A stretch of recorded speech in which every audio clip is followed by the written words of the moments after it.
Revision की कक्षा में आपका स्वागत है। आज हम लोग भाग 12 से रिवीजन करना शुरू करेंगे और ये रिवीजन है अनुच्छेद 19 का। 19 से 22 तक जो स्वतंत्रता का अधिकार है, राइट टू फ्रीडम है, इसके अंतर्गत अनुच्छेद 19 की बात करेंगे, जहां अभिव्यक्ति की स्वतंत्रता की बात की जाती है। फ्रीडम ऑफ स्पीच की बात की जाती है, स्वतंत्रता की बात की जाती है, बोलने की स्वतंत्रता, कहने की स्वतंत्रता, अपने विचार व्यक्त करने की स्वतंत्रता। तो इस अनुच्छेद 19 के दो भाग हैं। एक भाग में हमें वो सभी स्वतंत्रताएं दी गई हैं जो अभिव्यक्ति की स्वतंत्रता में आती हैं।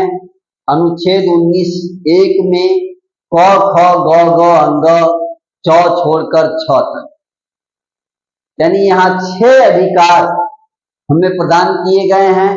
तो वहीं अनुच्छेद 19(2) में 2, 3, 4, 5, 6 तक उन अधिकारों पर कुछ सीमा तक रोक लगाई।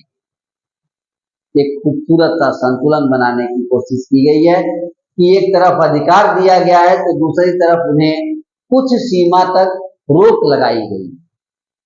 तो पहले हम लोग अधिकार देखेंगे, फिर कुछ सीमा तक उन पर लगने वाले रोकों पर भी, प्रतिबंधों पर भी हम लोग ध्यान रखेंगे। तो 6 प्रकार की स्वतंत्रताएं हैं जो 19(1) में दी गई है। 19(1) में क, ख, ग, घ, अंग, च को छोड़कर छ तक। तो सबसे पहला 19(1) क। 19(1) क कौन सा अधिकार देता है? भाषण और अभिव्यक्ति की स्वतंत्रता का अधिकार। कौन सा अधिकार देता है? भाषण और अभिव्यक्ति की स्वतंत्रता का अधिकार प्रदान करता है। इसी के अंतर्गत प्रेस की स्वतंत्रता है। भाषण और अभिव्यक्ति की स्वतंत्रता अनुच्छेद 19(1) क।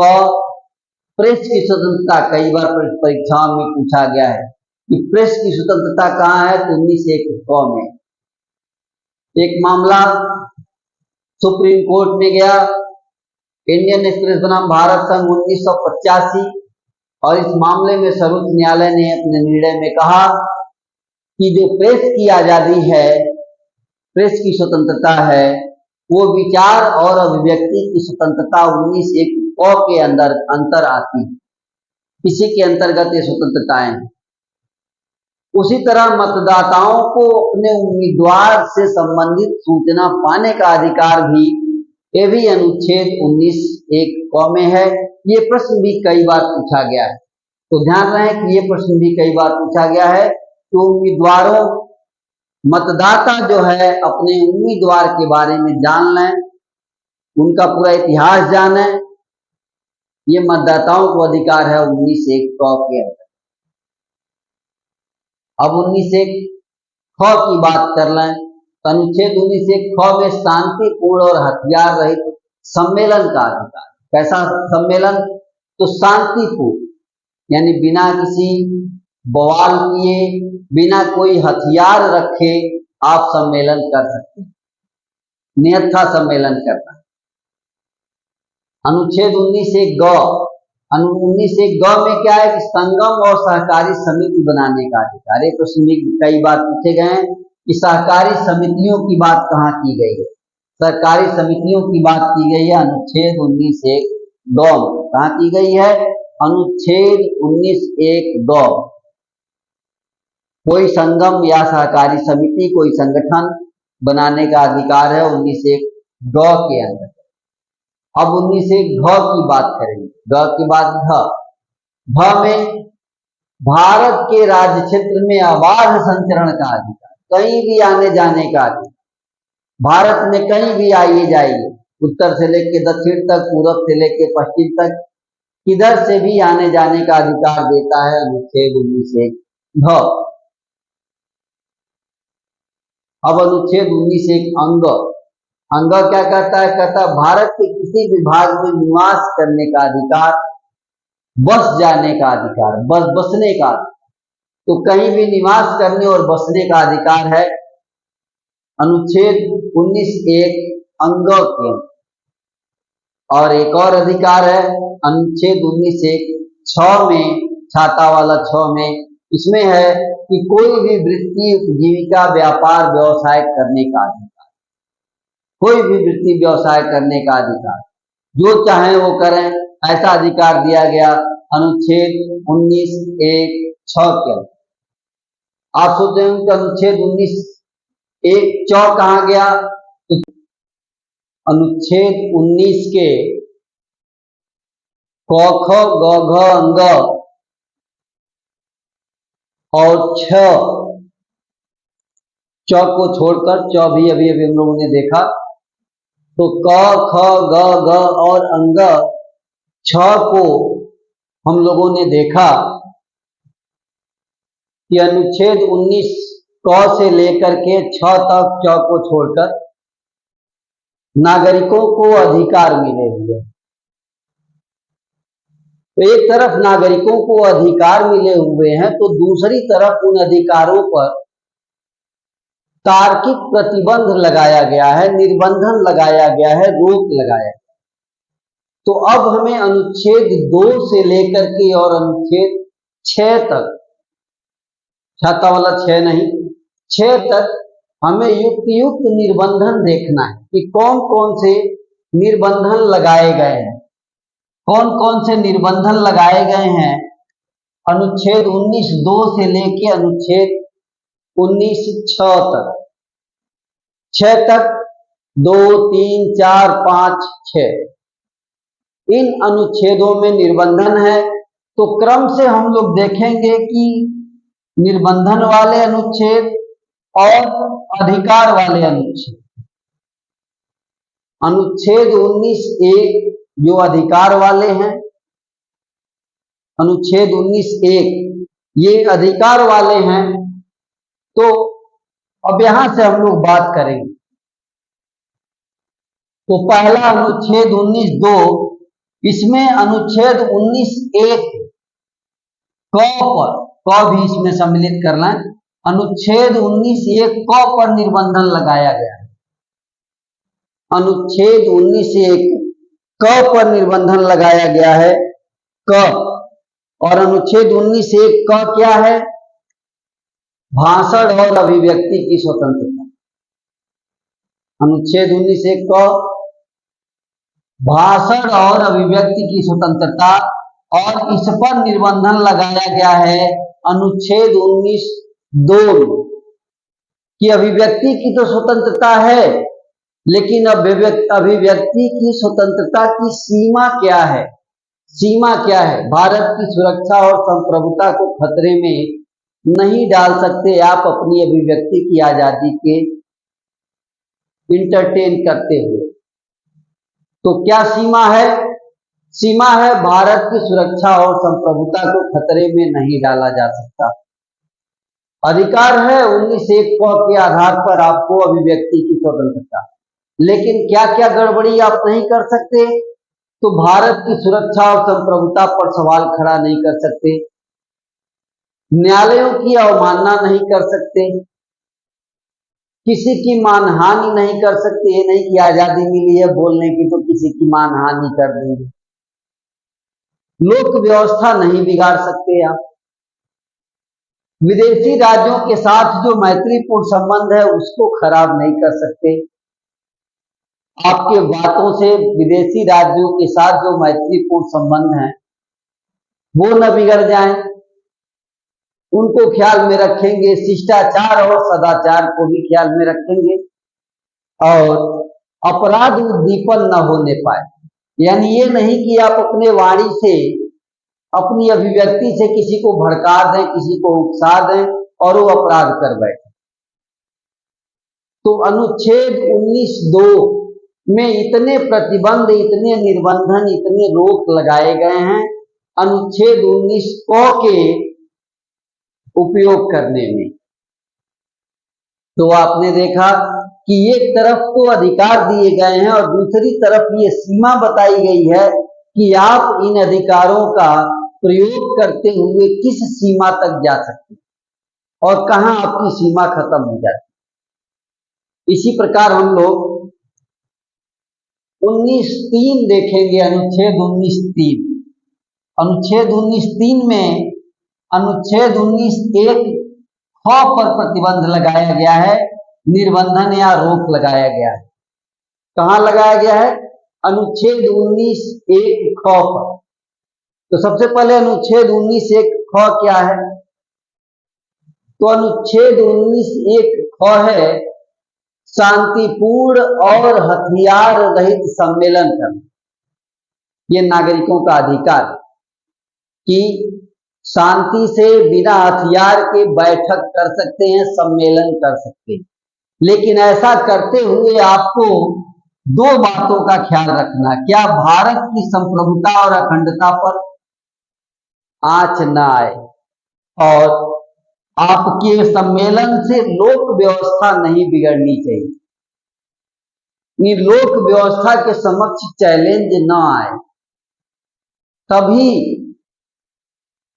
आपको अनुच्छेद 19(1) ख में प्राप्त अधिकार का उपयोग तभी आप कर सकते हैं। इस पर निर्बंधन लगाता है अनुच्छेद 19(3). इसी तरह अनुच्छेद 19(4) ये निर्बंधन लगाता है अनुच्छेद 19(1) ग पर। कहां निर्बंधन लगाता है? अनुच्छेद 19(1) ग। 19(1) ग क्या कहता है? कहता है कि संगम और सहकारी समिति बनाने का अधिकार है। कैसा अधिकार है? कि किसी विभिन्न विचारधाराओं को एक जगह लाना, ये संगम है, और सहकारी समितियां बनाने का अधिकार है।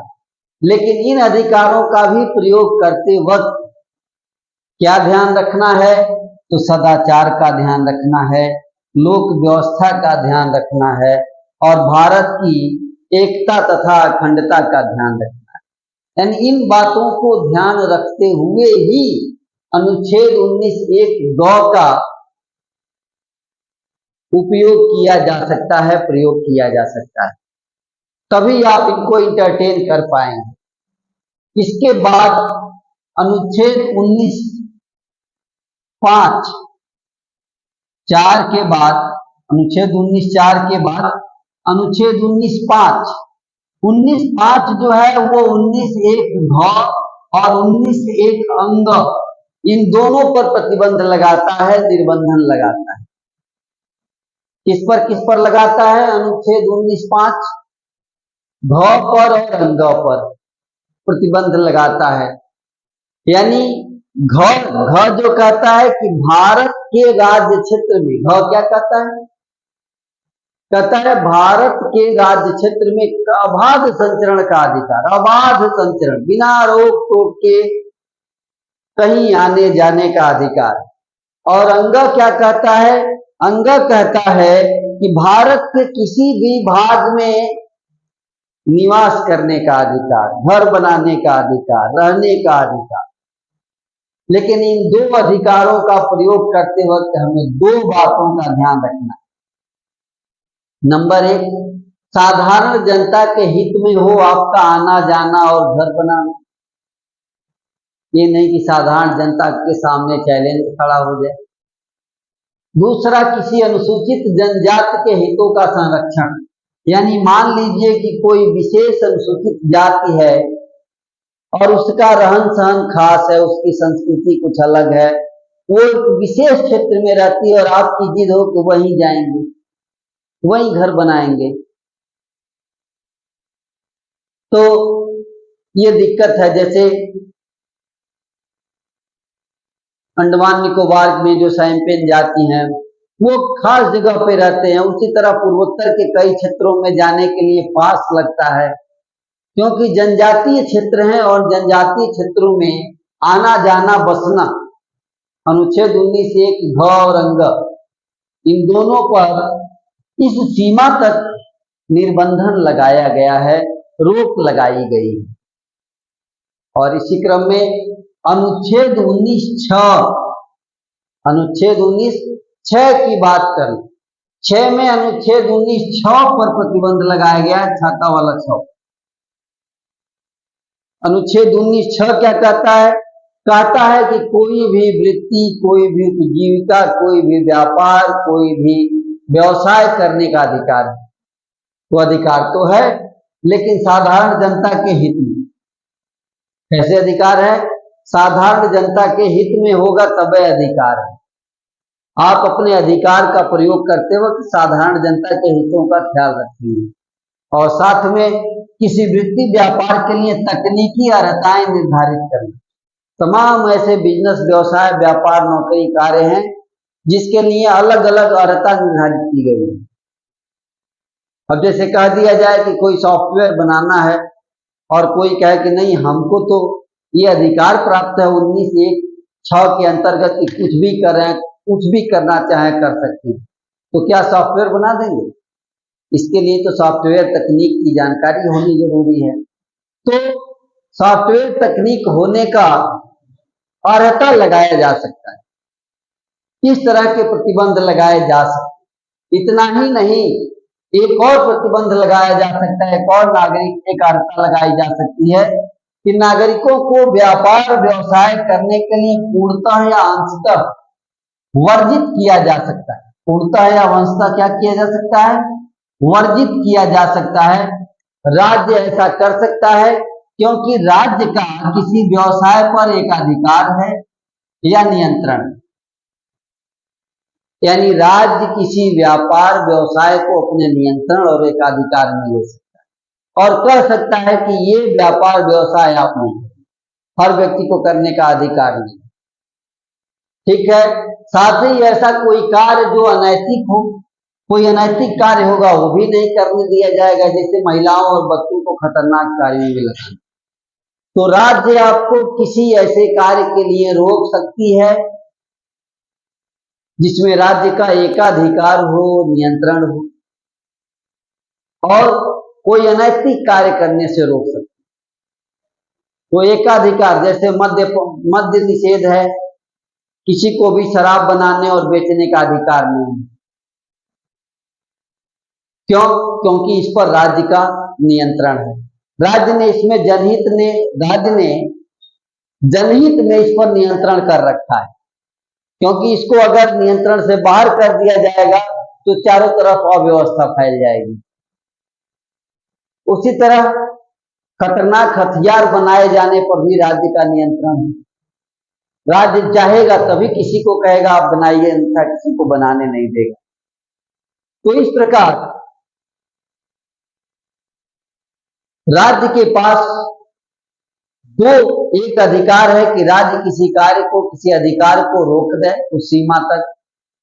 नागरिक के पास अधिकार है कि नागरिक उन अधिकारों का इंटरटेन करे।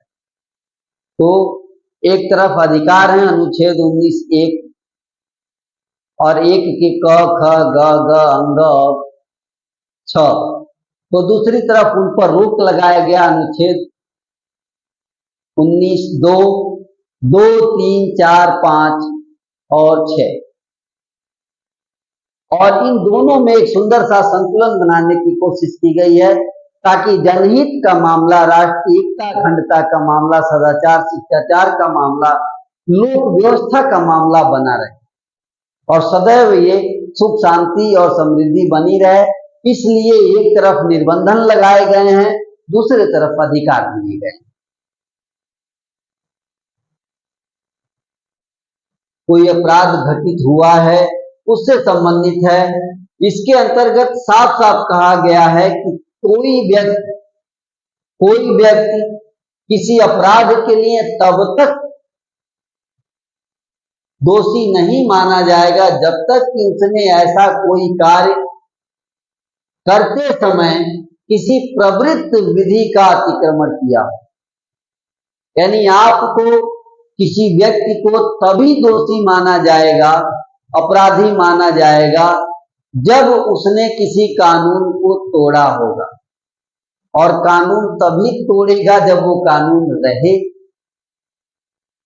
कानून रहेगा तभी उसे तोड़ा जाएगा। वर्तमान कानून को भूतकाल से लागू करेंगे तो वो कहां उस कानून को तोड़ेगा। तो इस प्रकार किसी कानून को अतीत काल से लागू करके दंड नहीं दिया जा सकता, ये अनुच्छेद 20(1) कहता है। अनुच्छेद 20(1). उसी तरह अनुच्छेद 20(2), अनुच्छेद 20(2) कहता है दोहरे दंड से संरक्षण देता है। कहता है 2 बार एक ही अपराध के लिए 2 बार दंड नहीं दे सकते। ये क्या कहता है कि एक ही अपराध के लिए 2 बार दंड नहीं दिया जा सकता। एक ही अपराध के लिए एक बार से अधिक अभियोजित और दंडित नहीं किया जा सकता। क्या देखा आपने कि एक ही अपराध के लिए 2 बार न तो मुकदमा चला सकते हैं और न ही दंड दे सकते। एक अपराध के लिए एक ही बार मुकदमा चलेगा और दंड दिया जाएगा। 2 बार मुकदमा 2 बार दंड नहीं हो सकता। यह विशेष तरीके से न्यायिक दंड से संबंधित है। अगर वो विभागीय और प्रशासनिक मामला है तो 2 बार दंड संभव है, लेकिन न्यायिक विषय में एक अपराध के लिए एक से अधिक बार दंडित नहीं किया जा सकता। ये व्यवस्था ही है अनुच्छेद 20(2). दोहरे दंड से मनाही, दोहरे दंड से संरक्षण। अब बात करते हैं अनुच्छेद 20(3) पर। अनुच्छेद 20(3) क्या कहता है? अनुच्छेद 20(3) कहता है कि अपने ही विरुद्ध गवाही देने के लिए बाध्य नहीं किया जा सकता। ऐसी परिस्थितियों के बारे में आपने सुना और संभवतः देखा भी हो कि किसी ऐसे व्यक्ति को जिसने अपराध नहीं किया हो, बलपूर्वक उसे इस बात के लिए मजबूर कर दिया जाए कि वो मान ले कि उसने अपराध किया।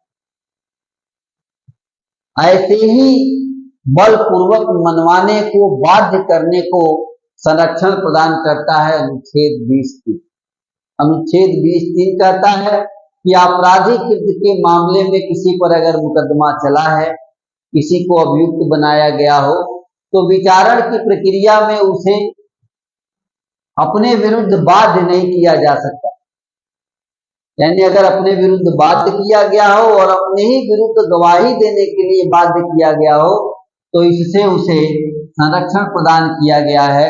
मतलब कि उस व्यक्ति को अपने विरुद्ध गवाही देने, अपने विरुद्ध विचारण प्रक्रिया में अपने विरुद्ध बाध्य करने के लिए बल प्रयोग के द्वारा ऐसा नहीं किया जा सकता।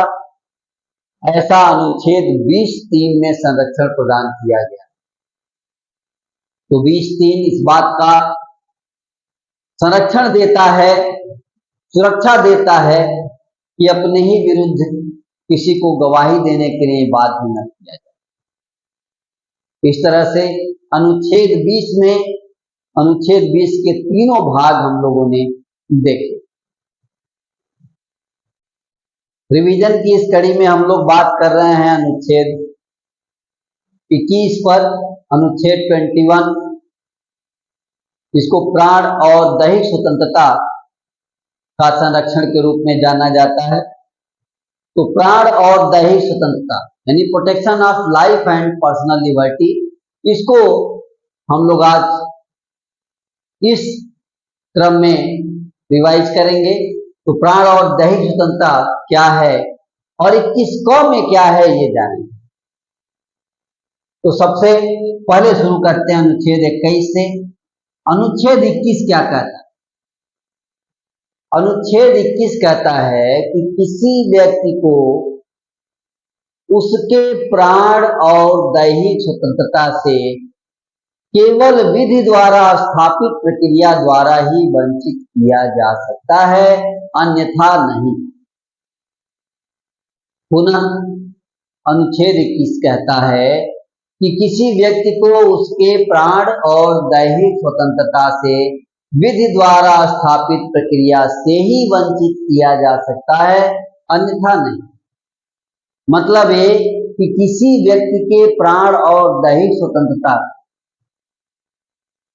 तभी नुकसान पहुंचाया जा सकता है जब कानून उसकी इजाजत दे, संपूर्ण प्रक्रिया पालन करने के बाद। अर्थात किसी व्यक्ति ने अगर अपराध भी किया हो तो प्रॉपर उसकी सुनवाई होगी, कोर्ट में सारी चीजें होंगी और न्यायालय द्वारा स्थापित व्यवस्था द्वारा उसे सजा दिया जाएगा, तब जाकर के उस सजा को लागू किया जाए। इसे कहते हैं विधि द्वारा स्थापित प्रक्रिया। तो विधि द्वारा स्थापित प्रक्रिया से ही आप किसी के जीवन को नुकसान पहुंचा सकते हैं, आप क्या राज्य नुकसान पहुंचा सकते हैं। अब यहां एक प्रश्न है कि प्राण और दैहिक, ये प्राण और दैहिक क्या है? तो प्राण और दैहिक को अगर सीधे अर्थ में कहें तो ये जीवन, प्राण और दैहिक का मतलब हमारा जीवन। इसको लेकर के बहुत ज्यादा स्पष्ट किया गया है कि प्राण और दैहिक स्वतंत्रता क्या है।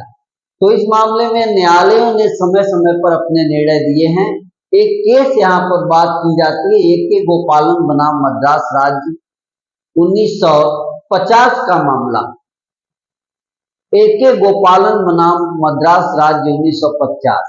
इस मामले में जीवन को जीवित रहने तक सीमित रखा गया। यानी 1950 के इस केस में कोर्ट ने क्या कहा कि जीवन का मतलब है, प्राण और दैहिक का मतलब है जीवित रहना। बहुत सीमित अर्थ है जीवित रहना। लेकिन 1978 में मेनका गांधी बनाम भारत संघ का मामला, 1978 में अनुच्छेद 21 को और बढ़ाया गया, पूरा विस्तार दिया गया, व्यापक अर्थ में कहा गया। और अनुच्छेद 21 का अर्थ हुआ, जीवन का अर्थ हुआ केवल जीवित रहने तक नहीं, बल्कि मानवीय गरिमापूर्ण जीवन जीने के अधिकार तक बात की। मानवीय गरिमापूर्ण जीवन जीने का अधिकार। अब जीवन में क्या होगा? गरिमा होगी, मानव की डिग्निटी होगी, उसका गौरव होगा, उसका मान स्वाभिमान होगा। ये सारी चीजें जीवन के अधिकार में, प्राण और दैहिक स्वतंत्रता के अधिकार में शामिल है। इस तरह से मानवीय गरिमापूर्ण जीवन जीने के लिए कोर्ट ने कई अधिकार और निर्धारित, तमाम अधिकार निर्धारित किए 1901 और अनुच्छेद 21 के अंतर्गत।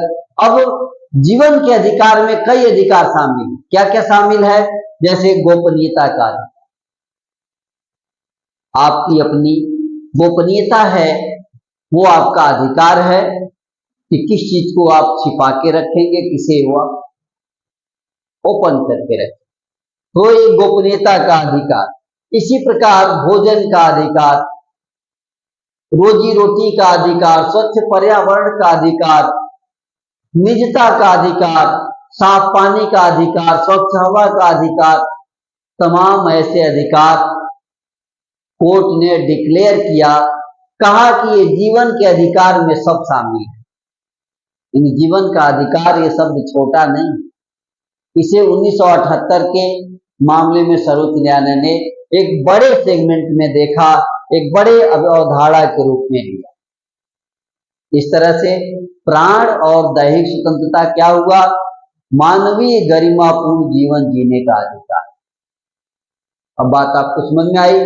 इसी तरह अनुच्छेद 21 के मामले में और कई निर्णय सर्वोच्च न्यायालय और उच्च न्यायालयों के माध्यम से आए।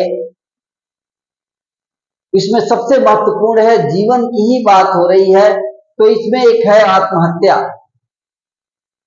आत्महत्या को जो है क्या माना जाए, तो पीर अथिनाम बनाम भारत संघ 1994 का एक मामला है और इस मामले में आत्महत्या को मूल अधिकार मान लिया है। क्या कोई बात नहीं, जीवन आपका है, मन करे तो जिए, मन करे तो कूद जाए ट्रेन की पटरी पर, अर्थात जीवन को समाप्त कर दें या फिर जीवन जिए, ये आपका अधिकार है। मूल अधिकार मान लिया गया पी रथीनाम बनाम भारत संघ 1994 के केस में।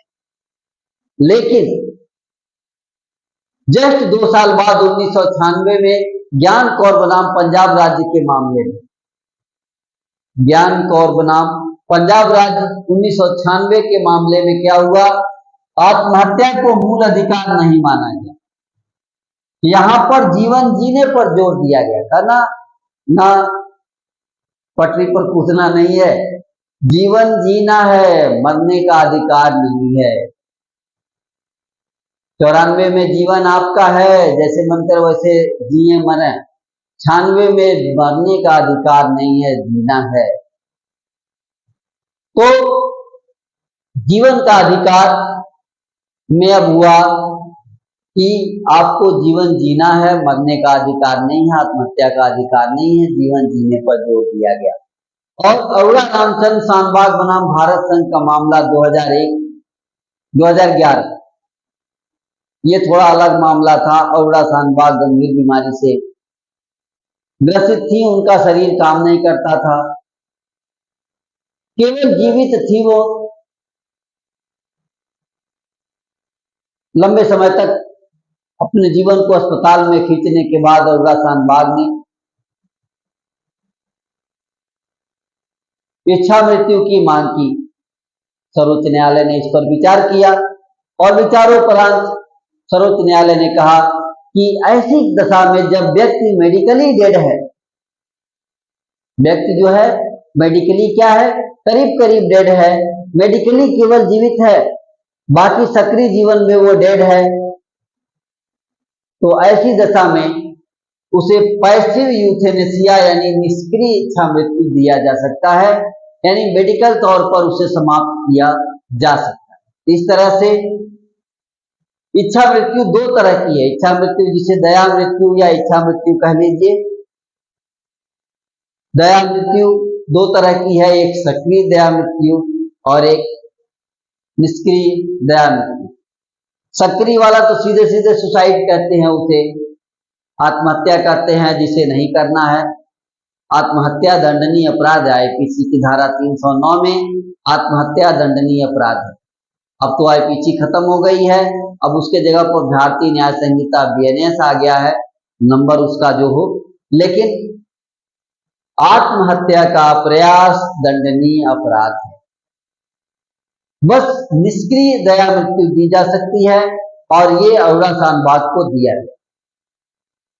तो इस प्रकार से अनुच्छेद 21 में सर्वोच्च न्यायालयों के तमाम निर्णय इसी में है कि आत्महत्या का प्रयास दंडनीय अपराध है, जिस पर हम लोगों ने चर्चा की। अब अनुच्छेद 21 में एक और अनुच्छेद है, अनुच्छेद 21 को, इसे शिक्षा का अधिकार कहते हैं। अनुच्छेद 21 को, अनुच्छेद 21 को में क्या है, ये 86वें संविधान संशोधन अधिनियम 2002 में संविधान में सम्मिलित किया गया और कहा गया कि राज्य जो है 6 वर्ष से लेकर 14 वर्ष तक के बच्चों को अनिवार्य और निःशुल्क शिक्षा प्रदान करेगा। किस व्यवस्था से करेगा वो राज्य तय करेगा, लेकिन राज्य को ये निर्देश हुआ कि राज्य 6 वर्ष से 14 वर्ष तक के बच्चों को अनिवार्य और निःशुल्क शिक्षा देगा। एलिमेंट्री एजुकेशन, फ्री एजुकेशन देगा। ये बच्चों का मौलिक अधिकार है। किस तरह से देगा, प्रक्रिया राज्य तय करेगा। प्रक्रिया कौन तय करेगा, राज्य तय करेगा। इस तरह से अनुच्छेद 21 में जो जीवन का अधिकार है उसमें शिक्षा का अधिकार भी सम्मिलित कर लिया गया। की इस कड़ी में अनुच्छेद 22 पर बात हो रही है, जहां कुछ दशाओं में गिरफ्तारी और निरोध के संरक्षण को लेकर के अधिकार प्रदान किए गए। तो गिरफ्तारी से क्या क्या संरक्षण है, नजरबंदी से क्या क्या संरक्षण है, ये हम लोग देखेंगे अनुच्छेद 22 के अंतर्गत। 22(a) और 22(2)। तो अनुच्छेद 22(1) और 22(2) यह किसी व्यक्ति को कैसा संरक्षण प्रदान करता है? तो सामान्य दंड विधि के अंतर्गत अगर कोई व्यक्ति गिरफ्तार होता है तो उसे गिरफ्तारी से ये संरक्षण प्राप्त है। कौन कौन से संरक्षण प्राप्त हैं? कोई गिरफ्तार हो गया तो उसके 3 अधिकार होते हैं। अनुच्छेद 22(1) और 22(2) के अंतर्गत उसके 3 अधिकार।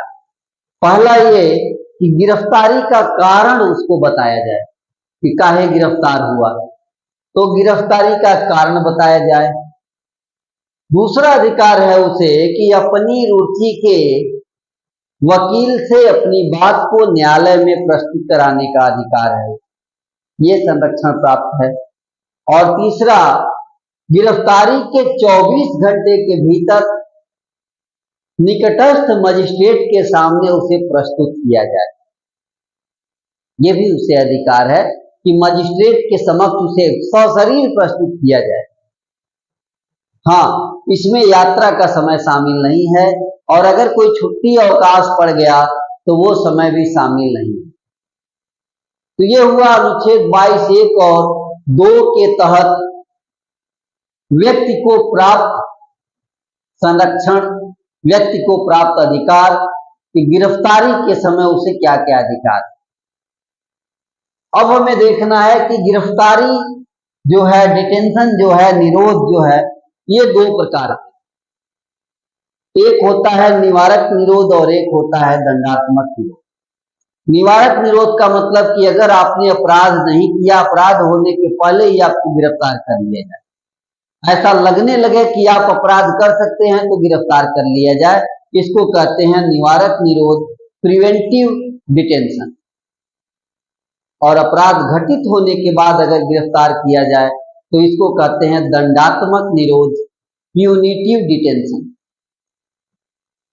तो दंडात्मक निरोध पर बात हो गई कि गिरफ्तारी के कारण को बताना है,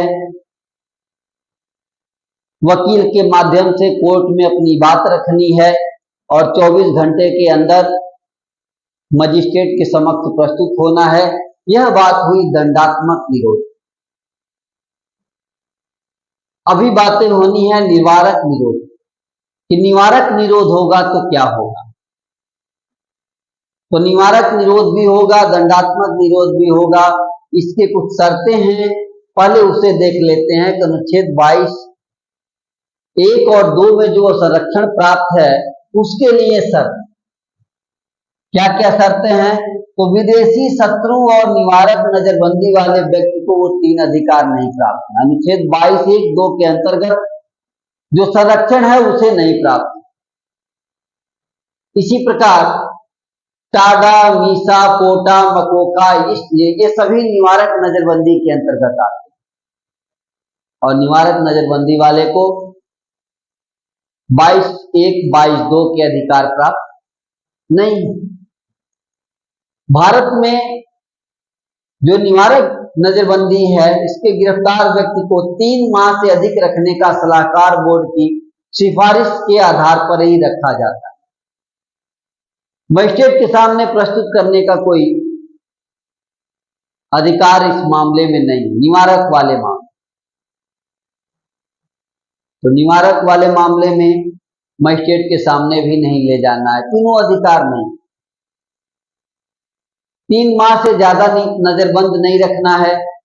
3 माह से ज्यादा रखने के लिए सलाहकार बोर्ड की सिफारिश जरूरी है। क्या जरूरी है? सलाहकार बोर्ड की सिफारिश जरूरी है। अब थोड़ी बात सलाहकार बोर्ड पर कर ली जाए कि सलाहकार बोर्ड क्या है। सलाहकार बोर्ड है उच्च न्यायालय का वर्तमान या भूतपूर्व न्यायाधीश होना चाहिए सलाहकार बोर्ड में, या उच्च न्यायालय का न्यायाधीश बनने की अर्हता रखने वाला कोई व्यक्ति ही सलाहकार बोर्ड में होगा। तो सलाहकार बोर्ड भी कोई ऐसा वैसा व्यक्ति नहीं, उच्च न्यायालय के न्यायाधीश के बराबर या न्यायाधीश को ही रखने की बात यहां की गई। इसके पश्चात एक महत्वपूर्ण बात हुई 44वें संविधान संशोधन अधिनियम 1978 में, निरोध की जो अवधि 3 माह थी उसे घटाकर 2 माह कर दी गई। यानी अब जो निवारक निरोध है उसकी अवधि 2 माह है। 2 माह से अधिक अगर नजरबंद रखना है, गिरफ्तार रखना है, तो सलाहकार बोर्ड की जरूरत पड़ेगी। किसकी जरूरत पड़ेगी? सलाहकार बोर्ड की जरूरत पड़ेगी। इसके अलावा निवारक निरोध की बात चल रही है, घटना से पहले गिरफ्तार होने की बात चल रही है, नजरबंदी की बात चल रही है। भारत में नजरबंदी को लेकर यानी अनुच्छेद 22 में जो संसद को शक्ति प्राप्त है, उस शक्ति के अंतर्गत संसद ने निवारक निरोध के कई कानून बनाए। समय समय पर कई कानून बनाए गए। उन्हीं कानूनों का इतिहास, हिस्ट्री जो है हमें देखनी है कि प्रिवेंशन डिटेंशन लॉज कितने बने और उनके क्या इतिहास हैं, जिसको संसद ने अनुच्छेद 22 की शक्तियों का प्रयोग करते हुए बनाया। अनुच्छेद 22 की शक्तियों का प्रयोग किया गया और प्रयोग करते हुए पहला जो निवारक निरोध अधिनियम बना 1950 में, जिसको प्रिवेंशन डिटेंशन एक्ट 1950 कहा गया। हालांकि 1950 में ही इसे कोर्ट ने रद्द कर दिया, लेकिन धीरे धीरे इसे बढ़ा बढ़ा करके 1969 तक चलाया गया। 1969 तक निवारक निरोध अधिनियम 1950 से ही काम चलाया गया। इसके पश्चात 1971 में आंतरिक सुरक्षा अधिनियम 1971 आया, जिसे मीसा कहा गया। इसे कहा गया है Misa, maintenance of internal security act 1971। Misa ये कानून आया और आंतरिक सुरक्षा, आंतरिक जो समस्याएं थी उससे निपटने का प्रयास किया गया। 1971 के बाद 1974 में दूसरा कानून आया जिसे कहा गया पोफे-पोसा। क्योंकि अब तक केवल आंतरिक सुरक्षा का मामला समझ में आ रहा था, लेकिन आंतरिक सुरक्षा के अंदर विदेशी मुद्रा का मामला भी सामने आया, तस्करी का मामला भी सामने आया। इसलिए जो कानून आया उसका नाम है विदेशी मुद्रा संरक्षण और तस्करी निवारण अधिनियम पोफे-पोसा, conservation of foreign exchange and prevention of smuggling activities act 1974। इसमें तस्करी को और विदेशी मुद्रा इन दोनों के आधार पर होने वाले अपराधों को सम्मिलित किया गया। आर्थिक अपराध, विदेशी मुद्रा तस्करी, आर्थिक अपराध और बाकी तरह के अपराध भी इसमें सम्मिलित किए गए। तो 1974 के बाद आगे कौन सा कानून बना? तो 1974 के बाद आगे कानून बना 1980 में। इसमें चोर बाजारी और आवश्यक वस्तु प्रदाय अधिनियम 1980 बनाया गया। चोर बाजारी, ब्लैक मार्केटिंग, इसमें आवश्यक वस्तुओं की चोर बाजारी यानी ब्लैक मार्केटिंग को सम्मिलित किया गया। चोर बाजारी से निपटने के लिए भी निवारक निरोध की व्यवस्था करनी पड़ी। तो 1980 और अभी ये कानून भी बना ही था कि एक दूसरा महत्वपूर्ण कानून बना, राष्ट्रीय सुरक्षा कानून 1980, जिसका लोकप्रिय नाम रासुका, नेशनल सिक्योरिटी एक्ट 1980। इसे मीसा के स्थान पर लाया गया। समझ लीजिए मीसा का ही नाम बदल करके राष्ट्रीय सुरक्षा कानून रासुका लेके आया गया, ताकि निवारक निरोध की व्यवस्था की जा सके और ऐसे खतरों से निपटा जा सके। अभी ये कानून पर्याप्त नहीं थे। आतंकवादी और विध्वंसक गतिविधियां निरोधक अधिनियम 1987 बना, जिसे टाडा कहा गया, terrorist and disruptive activities prevention act 1987। Bharat में पहली बार आतंकवादी गतिविधियों को परिभाषित किया गया। भारत में प्रथम बार आतंकवादी गतिविधियां परिभाषित की गई। तो इस तरह से आतंकवादी गतिविधियों को लाया गया और ये इसमें सम्मिलित किया गया और बना टाडा। टाडा के बाद जो अगला कानून बना उसे कहते हैं आतंकवाद निवारक अधिनियम 2002। ये 2001 में अमेरिका के वर्ल्ड ट्रेड सेंटर पर जो हमला हुआ था, सितंबर 2011 में वर्ल्ड ट्रेड सेंटर को गिरा दिया गया था। 11 सितंबर 2001, उस समय आतंकवादी गतिविधियां चरम पर थी। उसको ध्यान में रखते हुए प्रिवेंशन ऑफ टेररिज्म एक्ट यानी पोटा लेके आए। पोटा नाम का कानून आया। पोटा नाम का कानून भी अगले 2 वर्ष बाद समाप्त हो गया और उसके जगह पर विधि विरुद्ध क्रियाकलाप निवारण संशोधन अधिनियम 2019 आज के डेट में है। यद्यपि यह कानून 2008 में बना, लेकिन संशोधन के बाद 2019 में इसमें संशोधन किया गया और आज इसी कानून के माध्यम से निवारक निरोध के द्वारा आंतरिक सुरक्षा को संभाला जा रहा है। एनआईए आंतरिक और बाह्य सभी सुरक्षा पर ध्यान दे रही है और इन गतिविधियों को इन कानूनों के द्वारा जो है रोकने का प्रयास किया जा रहा है। बस यहाँ राज्य को ये ध्यान देना है कि राज्य धर्म, मूल, वंश, जाति और वर्ग के आधार पर ऐसा करने में भेदभाव नहीं करे। राज्य भेदभाव न करे, सभी के लिए अनिवार्य सेवा कर सकता है। जैसे इजराइल में हर व्यक्ति को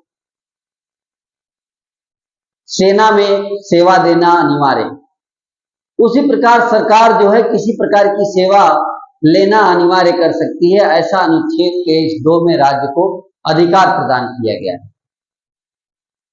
तो अनुच्छेद 23(1) मानव दुर्व्यापार, अनुच्छेद 23(2) राज्य को जो है वो अनिवार्य सेवा लेने का अधिकार। अब यहाँ एक शब्द जो हम लोगों ने पढ़ा, मानव दुर्व्यापार, संविधान में इस पर स्पष्ट किया गया है। संविधान के अंतर्गत इसमें क्या कहा गया है कि मानव दुर्व्यापार में कौन कौन से शब्द सम्मिलित हैं, क्या क्या सम्मिलित है इस शब्द में। तो पुरुष, महिला और बच्चों की वस्तु के समान खरीद बिक्री मानव दुर्व्यापार में आता है। पुरुष, महिला, बच्चों की वस्तु के समान खरीद बिक्री मानव दुर्व्यापार में आता है। इसके अलावा महिलाओं और बच्चों से अनैतिक दुर्व्यापार, अनैतिक व्यवहार, यहां तक कि वेश्यावृत्ति भी, ये सब मानव दुर्व्यापार में आता है। देवदासी, दासता, गुलामी, ये सभी के सभी जो है मानव दुर्व्यापार में आते हैं। और आपने पढ़ा कि मानव दुर्व्यापार अपराध, दंडनीय अपराध। तो आपने जान लिया कि ये मानव दुर्व्यापार है और इसके लिए 23(1) दंड का प्रावधान करता है। दंड की बात आई तो दंड के लिए कानून, तो अनुच्छेद 35 में संसद को यह शक्ति प्राप्त है।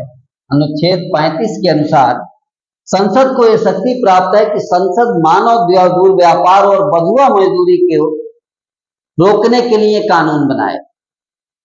मानव दुर्व्यापार, बंधुआ मजदूरी को रोकने के लिए कानून बनाए संसद। ऐसा संसद को अधिकार है और संसद ने इस अधिकार का प्रयोग किया, कानून बनाया। संसद ने 2 कानून बनाए इसके लिए। अनैतिक दुर्व्यापार निवारण अधिनियम 1956, ये कानून, बंधुआ मजदूरी प्रणाली उन्मूलन अधिनियम 1976, ये कानून, ये 2 कानून संसद ने बनाए मानव दुर्व्यापार को रोकने के, मानव दुर्व्यापार से मानव की रक्षा के लिए। ये 2 कानून बंधुआ मजदूरी से संबंधित और मानव दुर्व्यापार से संबंधित कानून का निर्माण किया सकता है। तो इस तरह से अनुच्छेद 23 आपने देखा। अब बात करेंगे हम लोग अनुच्छेद 24 पर। अनुच्छेद 24 क्या कहता है? अनुच्छेद 24 कहता है कि कारखानों में बच्चों को काम पर नहीं रख सकते। कहता है कारखानों आदि में बच्चों के नियोजन पर प्रतिबंध है। यानी कारखानों में, फैक्ट्री में बच्चों को 14 वर्ष से कम उम्र के बच्चों को काम पर नहीं रख सकते। तो कारखानों आदि में बच्चों के नियोजन पर प्रतिबंध यानी prohibition of employment of children in factories ETC, यानी फैक्ट्री आदि में बच्चों को कार्य में रखने की मनाही। अनुच्छेद 24। अनुच्छेद 24 के क्या क्या प्रावधान है वो हमें देखना